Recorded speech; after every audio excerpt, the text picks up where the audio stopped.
யாத்ராகமம் 33ஆம் அதிகாரத்தின் 20வது வசனத்துல யாக்கோபு ஆண்டவருக்காய் ஒரு பலிபீடத்தை கட்டி அவருக்கு ஏன் எல்லோக்கே இஸ்ரவேல் என்று பெயரிடுகிறான். தன்னுடைய வாழ்க்கையில் நடந்த எல்லா அனுபவங்களையும் பலிபீடமாய் கட்டி அவர் ஆண்டவரை உயர்த்தினதை போல நாமும் அவரை உயர்த்துவோம்.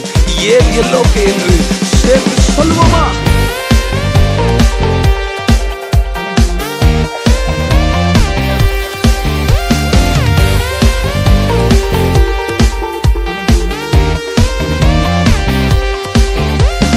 உம்மை நம்பி வந்தேன், நான் வெட்கப்படல, உம் தயவென்னை கைவிடல.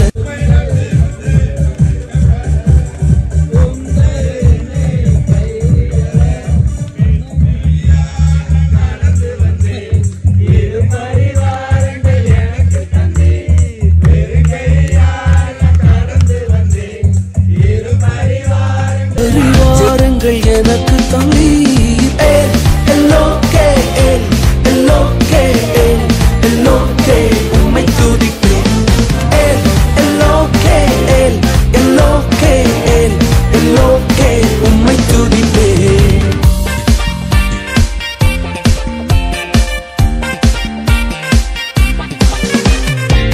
நாங்கள் கைவிடப்பட்ட நேரங்களில் எங்களோடு உடன்படிக்கை செய்து எங்களை உயர்த்தினீரே.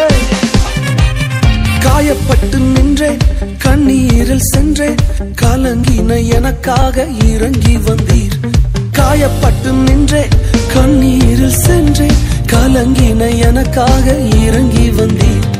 உடன்படிக்கை என்னோடு செய்து இழந்திட்ட யாவையும் திரும்ப தந்தீர். உடன்படிக்கை என்னோடு செய்து இழந்திட்ட யாவையும் திரும்ப தந்தீர்.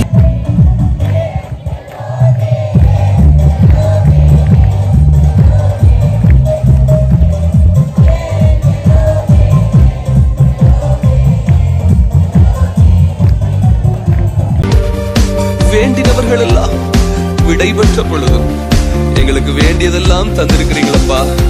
நீங்க எங்களோடு இருக்கிறது தான் எங்களுக்கு பெரிய பொக்கிஷம். உம்மை துதிக்கிறோம் டாடி. வேண்டினோரெல்லாம் விடை பெற்ற போதும் வேண்டியதெல்லாம் எனக்கு தந்தீர். வேண்டினோரெல்லாம் விடை பெற்ற போதும் வேண்டியதெல்லாம் எனக்கு தந்தீர். பரதேசியாய் நான் தங்கினதை சுதந்திரமாக மாற்றி தந்தீர். பரதேசியாய் நான்